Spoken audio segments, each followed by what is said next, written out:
क्या अब जयराम की बारी? जी हां, बीजेपी हाईकमान ने मुख्यमंत्री जयराम ठाकुर को मंगलवार को नई दिल्ली तलब किया है। इससे राजनीतिक गलियारों में तरह तरह की चर्चा है और गुजरात प्रकरण के एकदम बाद जयराम ठाकुर को शिमला पहुंचते ही फिर से बुलाने के इस घटनाक्रम ने प्रदेश के राजनेताओं को चौंका दिया है। कांग्रेस नेताओं को तो इससे सीएम को घेरने का मौका मिल गया है। वे यहां तक कह रहे हैं कि मुख्यमंत्री जयराम को हटाया जा रहा है। बता दें कि मुख्यमंत्री इससे पहले बुधवार को नई दिल्ली गए थे और उनकी बुधवार देर रात को भी बीजेपी के राष्ट्रीय अध्यक्ष जगत प्रकाश नड्डा से बात भी हुई थी। गुरुवार को राष्ट्रपति रामनाथ कोविंद को भी हिमाचल प्रदेश आने का वो न्योता उन्होंने दिया और केंद्रीय मंत्रियों से मिलने के बाद वो उज्जैन चले गए थे। रविवार को ही वो नई दिल्ली से शिमला पहुंचे थे तो उन्हें फिर से हाईकमान का बुलावा आ गया। सूत्रों के मुताबिक मुख्यमंत्री मंगलवार दोपहर यानी आज दोपहर या इसके बाद नड्डा से मिलेंगे और वो उनसे उपचुनाव की तैयारियों पर भी बातचीत कर सकते हैं, क्योंकि भारतीय निर्वाचन आयोग से भी जल्दी चुनाव करवाने के संकेत मिल रहे हैं। सरकार और संगठन के कामकाज और अन्य विषयों पर भी वो चर्चा हो सकती है वहां पर। और वहीं कुल्लू के ढालपुर में कांग्रेस विधायक विक्रमादित्य सिंह ने कहा कि मुख्यमंत्री कांग्रेस के दूल्हे की चिंता न करें, अपनी चिंता करें, कहीं ऐसा ना हो कि रातों रात चेहरा बदल दिया जाए। अभी तक बीजेपी 5 मुख्यमंत्रियों को बदल चुकी है। नेता प्रतिपक्ष मुकेश अग्निहोत्री ने कहा है कि उन्होंने सोशल मीडिया में पढ़ा है कि 5 नहीं 6 मुख्यमंत्री बदलने हैं, इसलिए जयराम ठाकुर पहले अपनी कुर्सी बचा लें।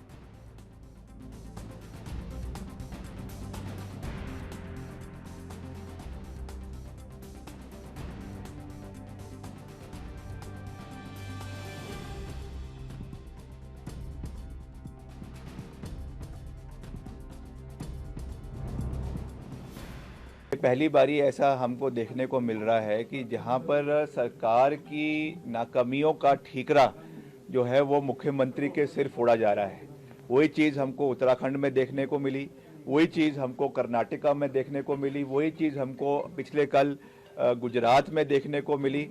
और ऐसा ना हो कि जो अभी कुछ दिन पहले एक कथाकथित आशीर्वाद यात्रा जो हिमाचल प्रदेश में निकाली गई है, वो आशीर्वाद यात्रा हिमाचल प्रदेश में सत्ताधारी मुख्यमंत्री का पद छीनने के लिए ये आशीर्वाद यात्रा निकाली गई है। और मैं ये कह सकता हूं कि अगर ऐसे समीकरण बने रहे और इस तरीके का आक्रोश बढ़ता गया तो रातों रात यहाँ पर भी इस तरीके का कोई निर्णय लिया जा सकता है। इस पे कोई बड़ी आशंका या कोई बड़ी बात ये। तो इसी विषय पर चर्चा करने के लिए हमारे साथ बेहद ही खास 2 मेहमान जुड़ गए हैं। आपका परिचय उनसे करवा दें। हमारे साथ भारतीय जनता पार्टी से प्रदीप भटनागर जी और हमारे साथ ईशान त्यागी जी, राजनीतिक विश्लेषक जुड़ गए हैं। बहुत स्वागत है आप दोनों का, प्रदीप जी और ईशान जी, एनबी न्यूज पर।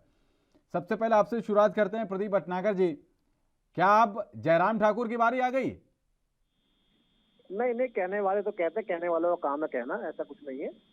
जयराम ठाकुर एक बहुत जिम्मेदार मुख्यमंत्री हैं प्रदेश के और अपना बाखूबी अच्छे से काम कर रहे हैं। और जो रंगत और रंग उड़ा रहे हैं, ये उनके लिए थोड़ा सा ये कुछ हवा लेना चाह रहे हैं राजनीति में कि कुछ हमें भी नंबर और कुछ पॉइंट्स मिल जाए, क्योंकि कोई चीज हुमर फैलाओगे तभी आदमी सुनेगा और देखेगा। कोई गति कांग्रेस की इस समय यही है। इस कंडीशन में कांग्रेस चल रही है, वो ये चाहती है कि हम कहीं ना कहीं सुरक्षा में रहने के लिए ऐसे हुमर फैलाएं, ऐसी चीजें करें जिससे कि लोग हमें सुने और देखें। आज कंडीशन नहीं चल रही कांग्रेस की। बाकी मैं आपको थोड़ा सा क्लियर करना चाहूंगा, ऐसा कुछ नहीं है। जयराम जी का एक जो व्यक्तिगत बुलाया गया सिस्टम के तहत, क्योंकि 5 राज्यों में चुनाव है, उसको लेके उन्हें बुलाया गया है। लेकिन प्रदीप जी, इसी तरीके की चर्चाएं जो आज आप कह रहे हैं, ऐसा ही त्रिवेंद्र सिंह रावत को जब बुलाया गया था तब कहा जा रहा था और उसके बाद दिल्ली बुलाकर उनको विदा कर दिया गया। देखिए, त्रिवेंद्र सिंह यादव जी की अगर रावत जी की बात करें ना आप, देखिए वो एक चीजें अलग थी और वो चीजों में लगे, क्योंकि वहां पे जो एक विधान परिषद जो हमारा विधानसभा का जो था, उसमें कुछ चीजें थी जो क्लियर नहीं हो पा रही थी। कुछ नाखुश थे और कुछ खुश थे, ऐसा नहीं है।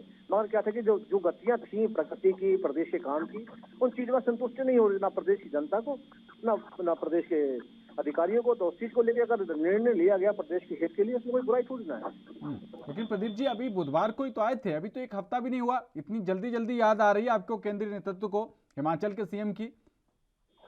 देखिए, जिस चुनाव है 5 प्रदेशों में, वो छोटे प्रदेश नहीं है, बड़े बड़े प्रदेश हैं और उसमें सीटें भी काफी हद तक बड़ी ज्यादा है। और उनको लेके देखिए, रणनीति के तहत एक प्रदेश के मुख्यमंत्री हैं, बहुत बड़ी जिम्मेदारी है। और आबो हवा समझते हैं एक राजनीति की उसकी, उस चीजों को लेकर सदनों में बैठकें तो चलती रहेंगी। ये तो आगामी जब तक चुनाव की शुरुआत नहीं होती तब तक ये जो प्रतिक्रिया चलती रहेगी। अभी तो मुख्यमंत्री ने बुलाया और भी मुख्यमंत्री को बुला सकते हैं, तो ऐसा कुछ नहीं है। ठीक है, आते हैं आपके पास। ईशान त्यागी जी ये तो कह रहे हैं कि सब कुछ ठीक ठाक है, हालांकि ऐसी तरीके के बयान उस समय भी आए थे जब त्रिवेंद्र सिंह रावत को बुलाया गया था। इसी तरीके के बयान तब भी आए थे जब सर्बानंद सोनोवाल का सत्ता परिवर्तन किया जा रहा था, और वहां तो इन्होंने कांग्रेस के व्यक्ति को मुख्यमंत्री बना दिया। क्या लग रहा है आपको? देखिए, ये कोई नई चीज नहीं है कि भारतीय जनता पार्टी का जो नेतृत्व है, यानी कि हाई कमांड कल्चर इस पे चल पड़ी है भारतीय जनता पार्टी, वो किसी भी सीएम को, किसी भी मुख्यमंत्री को कभी भी समन कर सकती है और कभी भी दिल्ली बुला सकती है और उसको कभी भी चेंज कर सकती है। ये मेरे को भारतीय जनता पार्टी की एक अच्छी बात भी लगती है और एक बुरी बात भी लगती है कि भारतीय जनता पार्टी किसी को भी उठा के, चाहे वो एक छोटा नेता हो चाहे वो बड़ा नेता हो, उसको 2 मिनट में तो ऊपर कर देती है और 2 मिनट में ही नीचे कर देती है। ये एक अच्छी बात है और एक बुरी बात भी है। दर्शकों को बुरी बात इस तरह से है, मैं आपको बताता हूँ, बुरी बात ये इस तरह से है कि देखिए, भारत की अगर आप राजनीति देखिए पिछले 30 साल की या 35 साल की, मैं 50 साल पीछे तो नहीं जाता क्योंकि देखिए वो रेलिवेंट नहीं है। 30-35 साल अगर आप पिछले देखिए तो भारत की जनता को हमेशा स्थिरता पसंद है। स्थिरता पसंद का मतलब ये है कि अगर भारत की जनता ने एक सरकार को चुना है, किसी एक व्यक्ति को चुना है, तो उसको कम से कम वो 5 साल देखना चाहती है और 5 साल कार्य करते हुए देखना चाहती है। उसी के बेसिस पे उसको अगले साल चुनना है या नहीं चुनना है, उसके वो डिसीजन लेती है। तो भारतीय जनता पार्टी हमने देखा किस तरह से उत्तराखंड में उन्होंने 3 या 4, अभी देखिए याद भी नहीं है कि 3 या 4 मुख्यमंत्री, कितने मुख्यमंत्री चेंज कर दिए उन्होंने। ऐसे ही उन्होंने असम में किया, ऐसे ही उन्होंने अभी आप देखें तो क्या बोलते हैं कर्नाटका में भी उनके मुख्यमंत्री चेंज हो गए। अभी हमने देखा कल परसों गुजरात के मुख्यमंत्री भी बदल गए। हमने देखा कि कैसे अब इनको जयराम ठाकुर जी को भी बुलाया गया है।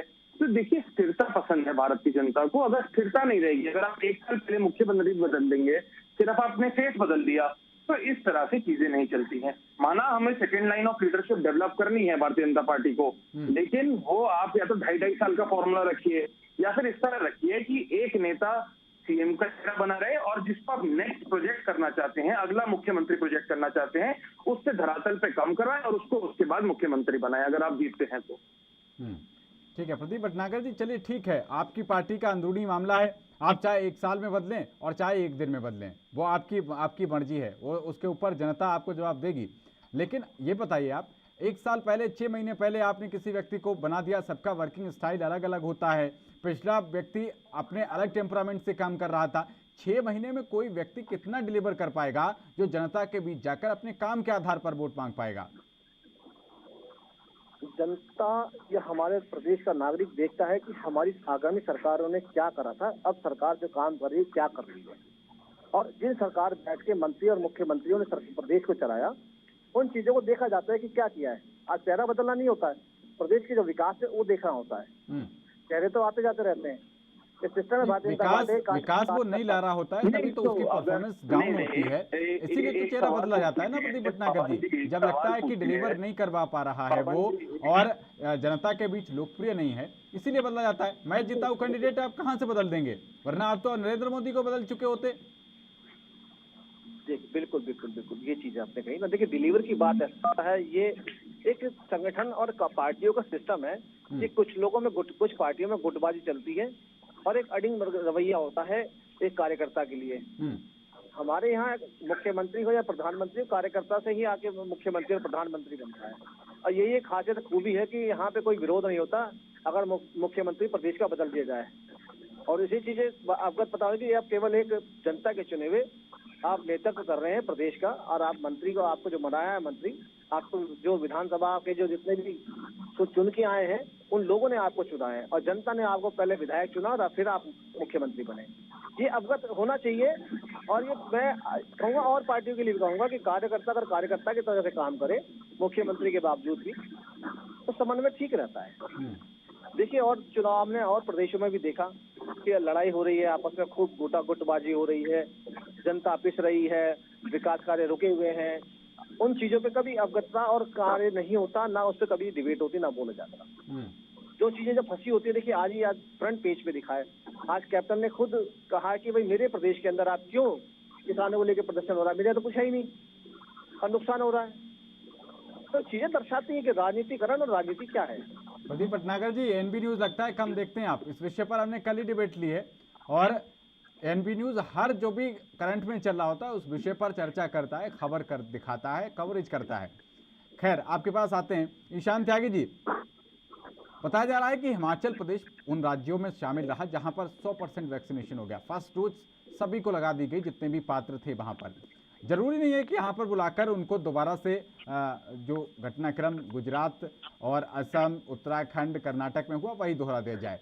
हो सकता है तमाम अन्य चीज़ों पर उपचुनाव को लेकर चर्चा हो, लेकिन ये समझ में नहीं आ रहा कि अभी बुधवार को ही तो वो गए थे यहाँ से मिलके, रविवार को ही दिल्ली से वो शिमला पहुंचे और इस बीच अचानक उनको फिर से तलब कर लिया गया। माफ कीजिएगा पवन जी, अगर आप अपना क्वेश्चन रिपीट करेंगे, मैं आप बीच में आवाज करके। ईशान त्यागी जी, मैं ये कह रहा हूँ कि जरूरी नहीं है कि उनको यहाँ पर इसीलिए बुलाया गया हो कि मुख्यमंत्री का चेहरा बदलना है। हो सकता है अन्य चीज़ों पर भी वहाँ पर बात होनी हो। हिमाचल प्रदेश पहला ऐसा राज्य बना सबसे जल्दी जो आबादी के लिहाज से जहाँ पर 100% जितने भी पात्र लोग थे सबको कोरोना की वैक्सीन लगा दी गई, क्योंकि अभी मौजूदा चुनौतियों में सबसे बड़ी जो चुनौती है वो कोरोना दिख रही है। तो हो सकता है आगे उस पर उनको चर्चा करनी हो, या आगे उपचुनाव भी होने वाले हैं हिमाचल प्रदेश में, उस पर चर्चा करनी हो, ये भी हो सकता है। लेकिन अभी बुधवार को ही, अभी एक हफ्ता पूरा भी नहीं हुआ, अभी वो बुलाए गए थे, रविवार को ही वो शिमला पहुंचे थे और एक बार फिर से उनको बुला लिया गया। देखिए पवन जी, बिल्कुल सही बात है, आप सही कह रहे हैं कि हो सकता है फेस चेंज ना हो, और मैं तो चाहता हूँ फेस चेंज होना भी नहीं चाहिए, क्योंकि देखिए हिमाचल प्रदेश एक बहुत ही क्रिटिकल दौर से गुजर रहा है। ये बहुत अच्छी बात है कि वहाँ पे 100% वैक्सीनेशन जो फर्स्ट डोज का है वो हो चुका है। मैं चाहता हूँ कि जल्दी से जल्दी दूसरा वैक्सीनेशन भी दूसरा डोज भी लोगों को लगे। दूसरी चीज हिमाचल प्रदेश की ये है कि हमने देखा किस तरह से पिछले 6 महीने से वहाँ पे भूस्खलन हो रहे हैं और किस तरह से वहाँ पे लोग मर रहे हैं। तो इस चीज में नए चीफ मिनिस्टर अगर आएंगे तो वो देखेंगे किस तरह के राहत कार्य चल रहे हैं, किस तरह का रीडेवलपमेंट चल रहा है। फिर अगले साल चुनाव भी है, उस पर भी फोकस करना होगा उनको। तो इन सब चीजों में जो जनहित के कार्य हैं वो रह जाएंगे। तो मैं चाहता हूं कि अगर जयराम ठाकुर जी को ही वो रिटेन करें, जयराम ठाकुर जी को ही भारतीय जनता पार्टी अगर चीफ मिनिस्टर बना के रखेगी तो ये लोगों के हित में रहेगा। मुझे नहीं पता है भारतीय जनता पार्टी के हित में रहेगा या नहीं रहेगा, क्या उनकी इंटरनल पॉलिटिक्स है, क्या उनकी इक्वेशन है कांग्रेस के साथ, और किस तरह से वो काम, पॉलिटिक्स में मैं नहीं पढ़ूंगा, लेकिन लोगों का हित अगर देखा जाए, क्योंकि हम यहाँ पर लोगों के हित की बात करने के लिए बैठे हैं और इसी के लिए वो चीफ मिनिस्टर बने हैं, तो उनको रिटेन करना चाहिए, क्योंकि वो अभी जितने भी प्रोजेक्ट्स चल रहे हैं उनके अंदर, या फिर जितने भी उनके अंदर राहत कार्य चल रहे हैं, उस पर वो ध्यान दे पाएंगे। ईशान जी, जिस तरीके से उत्तराखंड और हिमाचल का इतिहास रहा है कि 5-5 साल बाद पार्टी वहां की जनता चेंज कर देती है, क्या उसी से आपको लगता है कि बीजेपी चिंतित हो और उसी को लेकर कोई मंथन बुलाया जा रहा हो? बिल्कुल हो सकता है, बिल्कुल हो सकता है पवन जी। हमने देखा है हिमाचल प्रदेश का, आप देखिए राजस्थान में भी 5-5 साल की इक्वेशन रहती है कि 5 साल बीजेपी रहती है और 5 साल कांग्रेस रहती है। तो ये तो बहुत अच्छी बात है मेरे हिसाब से भारत के लोकतंत्र के लिए। लेकिन भारतीय जनता पार्टी को फिलहाल चुनाव पे फोकस ना करके, चुनाव पे आप फोकस करिए, लेकिन आप अपनी सेकेंड लाइन ऑफ लीडरशिप के साथ फोकस करिए। अगर आप इनको चेंज भी करना चाहते हैं तो आप सेकेंड लाइन ऑफ लीडरशिप के साथ करिए, आप सेकेंड लाइन ऑफ लीडरशिप को धरातल पे काम करवाइए, आप संगठन पे काम करिए, तो इस तरह से आप चुनाव जीतेंगे। लेकिन अगर आप जनहित में ही कार्य करना चाहते हैं तो आप इनको जयराम ठाकुर जी को, जो करंट सीएम है, उनको रिटेन करिए और उसके बाद आगे अपने जनहित कार्य करते रहिए और उनको चेंज कर दीजिए बाद में। कोई बड़ी बात तो है नहीं, भारतीय जनता पार्टी में चेंज का कल्चर है। हमने देखा किस तरह से ऑलमोस्ट योगी जी का नंबर आ गया था चेंज होने का, और किस तरह से हमने देखा कि कर्नाटका में येदियुरप्पा जी को जाना पड़ा। हमने देखा किस तरह से गुजरात में सीएम को हटा के किसी को भी सीएम बना दिया गया जिनकी कोई नॉलेज नहीं है, जिनको कोई, चलिए ठीक है, वो अलग चीज है, भारतीय जनता पार्टी का इंटरनल मैटर है। दूसरी चीज यहाँ पे ये है कि देखिए, मैं स्टडी कर रहा था थोड़ा हिमाचल प्रदेश की, कि हमने देखा कि कांग्रेस पार्टी की भी second line of leadership ready नहीं है चुनाव के लिए। तो हो सकता है भारतीय जनता पार्टी कुछ ऐसा चेंज करके, एक फेस चेंज करके, हो सकता है एंटी इनकम्बेंसी हो, तो इसलिए एक फेस चेंज करके अगले चुनाव के फोकस पे, सिर्फ चुनाव पे फोकस करना चाहती है। और इसीलिए ये सीएम चेंज का मूव अगर होता है तो सिर्फ इसीलिए होगा कि अगले साल का चुनाव जीत सके, और कोई इसका रीजन नहीं है पीछे। तो मतलब पूरी परफॉर्मेंस का जो ठीकरा है वो सीएम फेस बदलकर चेंज कर दिया जाए, है ना, पूरा डाइवर्ट कर दिया जाए जनता को। पवन जी देखिए, पवन जी मैं आपको थोड़ा सा मेरा आकलन ये है पार्टी के बारे में कि वो आप जैसे कांग्रेस पहले हाईकमांड कल्चर। ईशान त्यागी से तकनीकी खामी के चलते संपर्क टूट गया, दोबारा जुड़ने से प्रयास करेंगे उनसे। फिलहाल रुक रहे हैं एक छोटे से ब्रेक के लिए, चर्चा लगातार जारी है, बने रहिए एनबी न्यूज के साथ।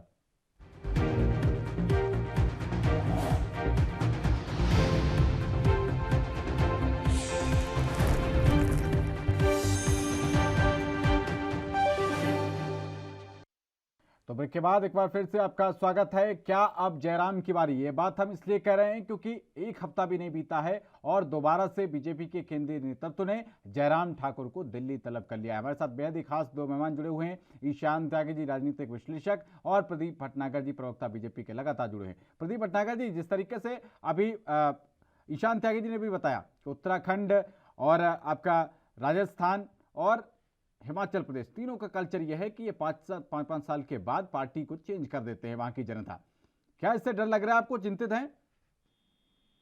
देखिए, डर की और चिंता में बड़ा फर्क है। देखिए, डर नहीं है। जब राजनीति में चुनाव होता है या प्रतिक्रिया होती है तो थोड़ा सा सतर्क रहना पड़ता है और चिंतित भी होना पड़ता है, क्योंकि आप प्रदेश में सरकार चला रहे हो और सरकार चला रहे हो और उस कर्तव्य और उस काम को देख के आगे बढ़ना होता है कि दोबारा पूर्ण रूप से सरकार आए। तो काम पे देखते तो चिंता तो करनी पड़ेगी, क्योंकि चुनाव का टाइम चल रहा है और प्रदेशों में भी, क्योंकि प्रदेश के चुनाव चलेंगे वो आगे जो आप जीत और जो भी लेके आएंगे उस पर निर्भर होती है अगले आगामी चुनाव में जो प्रदेशों में होने हैं। इस चीज में बड़ा इफेक्ट पड़ता है। पहले चीज मैं अभी सुना था मैं त्यागी जी को। त्यागी जी, देखिए मैं आपको थोड़ा सा और समझाऊं, त्यागी जी बड़ा अच्छा वक्तव्य रख रहे थे अपना। प्रदेश के अंदर वहाँ के मुखिया ने जो काम किया, देखा आज जो वैक्सीन का जो काम चला, इतनी स्पीडली काम चला कि आज हिमाचल प्रदेश देश का पहला है जिसमें पूरे वैक्सीन हो चुकी है। तो ये ग्रेट है। उसको आप जोड़ के जो देख रहे हैं, मैं समझता हूँ थोड़ा सा एक हटकर है, गलत है। अगर हिमाचल प्रदेश में इस बार और बहुत लंबे टाइम बाद इतनी बड़ी आपदा आई है कि कई जगह भूस्खलन हुआ है, बादल फट गए, उनको चीजों को फेस करा है और खुद मुख्यमंत्री ने वहाँ का जाना, सर्वे करना, काम करना, खुद धरातल पे काम करना, कोरोना में भी खुद धरातल में चलना, एक अपना में चीजें हैं, उपलब्धि चीजें की। और ये नहीं दर्शाता कि आप उसमें अगर हम जोड़ दें कि वही सीट चेंज हो जाएगी या दूसरे मुख्यमंत्री बनाए जाएंगे। अगर प्रदेश की अगर ग्रेट काम में अगर जीरो होते प्रदेश के हिमाचल के मुख्यमंत्री तो उस विषय में सोचा जाता और इस बहुत पहले सोच लिया जाता। और हमारे यहाँ तो देखिए सबका चार्ट है। यहाँ तो जो मुख्यमंत्री बने या विधायक बने, सांसद बने, उन्हें काम करना पड़ेगा सरकार में, क्योंकि जनता ने चुना है, उन्होंने चुना है, उनके नेतृत्व में ही और उनकी भलाई के लिए काम करना है समाज के लिए, तो उन्हें तो कार्य करना पड़ेगा। ये मोदी जी ने पहले कह दिया हमारे प्रधानमंत्री ने कि अगर आप जनता नेतृत्व में आए हैं तो जनता नेतृत्व में आपको काम करना पड़ेगा। यही उत्तर प्रदेश के अंदर जितने प्रधान बने हैं, जितने चेयर बने, ये उन्हें भी चीजें बाखूबी कर दी कि आपको देश हित और प्रदेश हित के लिए बने हैं आप। ये नहीं कि आप चुनाव बैठ के कुर्ता पजामा पहन के आप कलफ लगा के बैठ जाए और जनता आपसे मिलने के लिए त्रास रहे। इन चीजों को बहुत बारीकी से देखा जा रहा है, क्योंकि आज का भारत वो पहले वाला भारत नहीं है जो पहले था। आज का भारत नया भारत है और उस नए भारत को निर्माण के लिए आज नई सोच और नई जागृति के लोग चाहिए। ठीक है, ईशान त्यागी जी कुछ ऐड करना चाह रहे थे आप? पवन जी, मेरे सिर्फ यहाँ पे दो ही सवाल हैं भटनागर जी से। बिल्कुल, अगर परफॉर्मेंस बेस्ड है सब कुछ, तो क्यों उत्तर प्रदेश में ऐसी खबरें आ रही हैं कि एक हाई कमांड का कल्चर चल रहा था कि सिर्फ योगी आदित्यनाथ जी अपने जो जितने भी प्रशासन के लोग हैं, यानी कि आईएएस अधिकारी हैं या डीएम हैं, उन्हीं के थ्रू सारा काम हो रहा था और एमएलए को कोई पूछ नहीं रहा था। एमएलए का एक भी काम नहीं हो रहा था। मैं उत्तर प्रदेश से ही आता हूँ, इसलिए मेरे को उत्तर प्रदेश की जानकारी ज्यादा है। दूसरी चीज यहाँ पे ये है, देखिए जयराम ठाकुर जी को मेरा एक सवाल है भटनागर जी से, अगर उनको हटाया जाता है, मान लीजिए उनको हटाया जाता है, तो इसका क्या कारण रहेगा?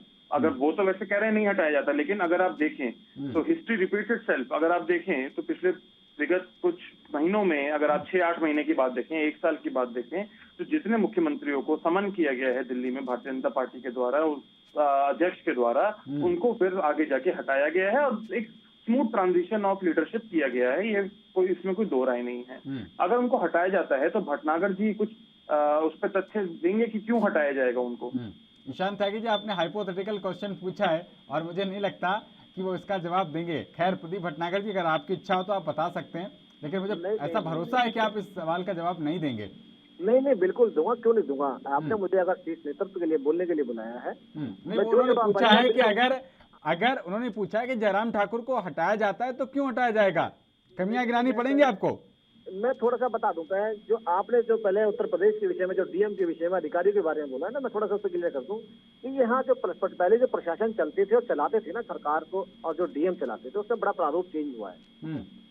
आज डीएम हो, चाहे वो डीजीपी हो या डीआईजी हो, आज उन्हें जनता से ज्यादा रूबरू होना पड़ेगा, क्योंकि पहले जितने भी आए मंत्री बनके या विधायक बनके विभिन्न पार्टियों के, उन्होंने केवल घुमाया अधिकारियों को और उनसे किस तरीके से काम लिया, क्योंकि वो इंडिपेंडेंट काम नहीं कर पाते थे। पहले उन्हें दबाव में और दबदबे में काम करते थे। यही कारण है। भटनागर जी, मैंने दूसरी बात बोली है, मैंने ये बोला है कि उत्तर प्रदेश में जो अधिकारी हैं वो काम कर रहे हैं, सीधा अधिकारियों के थ्रू काम हो रहा है, विधायकों के थ्रू काम नहीं हो रहे हैं किसी के भी। विधायक को सिर्फ बैठा दिया गया है, विधायक को जनता ने चुना और उसके बाद उसको घर बैठा दिया गया है। इसीलिए जहां तक मेरा आकलन है 40% विधायकों के टिकट भी कटेंगे अगले साल उत्तर प्रदेश चुनाव में। प्रदीप भटनागर जी, ये बात तो हमेशा से सामने आती रही है, क्योंकि प्रदीप भटनागर जी, कार्यपालिका जो है, ये जो आईएएस और आईपीएस की लॉबी जो होती है, ये आमतौर पर भाई पढ़े लिखे होते हैं, यूपीएससी क्रैक करके आए होते हैं। ये तो इनके दिमाग में रहता है कि भाई ये नेता धोती कुर्ता पहन के आ गया, ठीक है, ये कैसे हमसे ऊपर आ जाएगा। तो उनके हाथ में रहता है कि सत्ता की बागडोर उनके हाथ में रहे और उन्हीं के माध्यम से कानून बनाती है। पवन जी, इसमें टॉप लीडरशिप का भी होता है। मुख्यमंत्री अगर चाहेंगे तो विधायक के थ्रू काम करवा सकते हैं, मुख्यमंत्री अगर चाहेंगे तो वही कह रहा हूँ मैं उदाहरण देके बता दूं आपको, उदाहरण देके बता दूं, नवनीत सहगल है, चाहे बहुजन समाज पार्टी की सरकार रही हो, चाहे अखिलेश यादव की सरकार रही हो, चाहे योगी आदित्यनाथ जी की सरकार है, तीनों सरकारों में सूचना आयुक्त तो वही है। आप देख सकते हैं क्या कमाल की सेटिंग है। प्रदीप जी, मैं थोड़ा सा फिर मैं बता देता हूँ इस बार के बाद। देखिए, ये जो कह रहे हैं त्यागी जी, मैं थोड़ा सा इस चीज को कहना चाहूंगा, मैं थोड़ा सा इनकी बातों से थोड़ा सा वाकिफ थोड़ा सा नहीं हो सकता, क्योंकि ऐसा नहीं है। अगर जनता ने चुन के अगर विधायक हुए, ऐसा नहीं विधायक प्रदेश के अंदर या क्षेत्र में अपने काम ना करा रहा हो, विकास ना करा रहा हो, जनता ने चुना है, जनता के काम तो करने पड़ेंगे। अब पता नहीं कौन सा विधायक अब त्यागी जी की नजरों में आया जो इन्होंने शब्द रखे। मैं थोड़ा विधायक की बात नहीं है, अभी आपके विधायक हैं सीतापुर से राकेश राठौर जी, अभी वो अखिलेश यादव जी से भी मिले हैं, सुर्खियां वो भी आ रही हैं, और तो वो तो तमाम टॉप लीडरशिप के ऊपर सवाल उठाते रहे हैं। ऐसे बहुत विधायक हैं जिनके बारे में ये कहा जाता है कि वो नाखुश चल रहे हैं थोड़ा इस बात से कि उनको प्रॉपर पावर शेयरिंग नहीं मिल रही है। देखिए, मैं थोड़ा सा बता दूं, ये जनता की सरकार है, किसी को विधायक को या मंत्री को खुश करने की सरकार नहीं है। जिसको सबके, मैंने कहा तो सबके ग्रेड कार्ड बने हुए हैं। कोई विधायक चाहे कितना भी हो, अगर वो प्रशासन से और सरकार से ऊपर नहीं है। सरकार, एक विधायक का भी दायित्व है अपने तरीके का, और वो चाहे कि मैं ऊपर चढ़ के बैठ जाऊं तो ऐसा नहीं है। ठीक है, विधायक जनता के चुने, जनता के। जो योगी जी को बुलाया गया था दिल्ली, तो उस समय कहा जा रहा था कि उनको भी हटाया जाएगा, लेकिन योगी जी हैं, उन्होंने कह दिया कि नहीं, आप बर्खास्त करिए, मैं इस्तीफा नहीं दूंगा।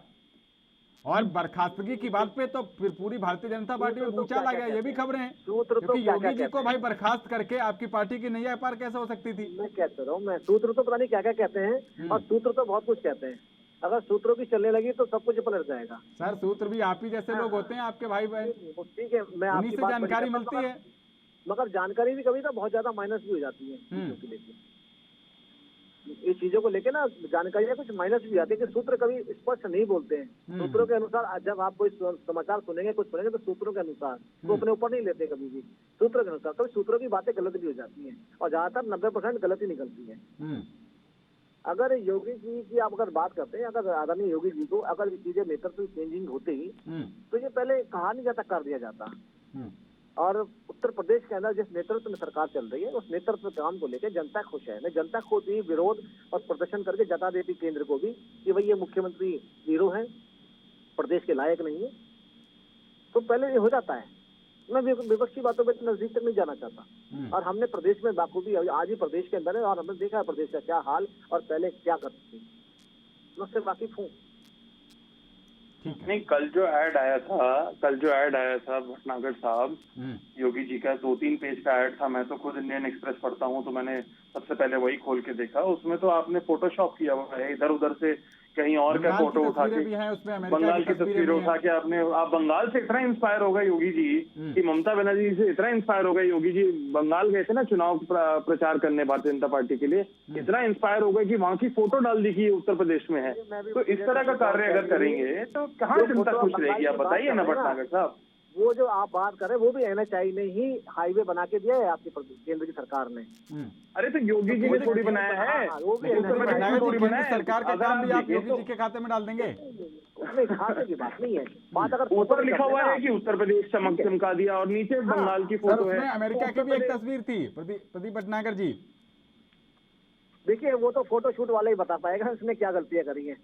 खैर इंडियन एक्सप्रेस की तरफ फोटो से शूट वाला नहीं, आपकी भारतीय जनता पार्टी का जो उत्तर प्रदेश का मीडिया डिपार्टमेंट होगा जिसने वो अखबार में ऐड छपवाया है इतना बड़ा, वो बता पाएगा। खैर इंडियन एक्सप्रेस ने ईशान त्यागी जी सार्वजनिक तौर पर माफी भी मांग ली कि हमारी टीम से गलती हो गई, उन्होंने पूरा ठीकरा अपने सर पे ले लिया। खैर बहुत शुक्रिया प्रदीप भटनागर और ईशान त्यागी आप दोनों का NB न्यूज से जुड़ने के लिए। लेकिन सवाल अभी भी यही बरकरार है कि जिस तरीके से ये जो सिलसिला चल रहा है, जो उत्तराखंड, जो कर्नाटक और जो गुजरात में हुआ, क्या एक बार फिर से हिमाचल प्रदेश में यही दोहराया जा सकता है?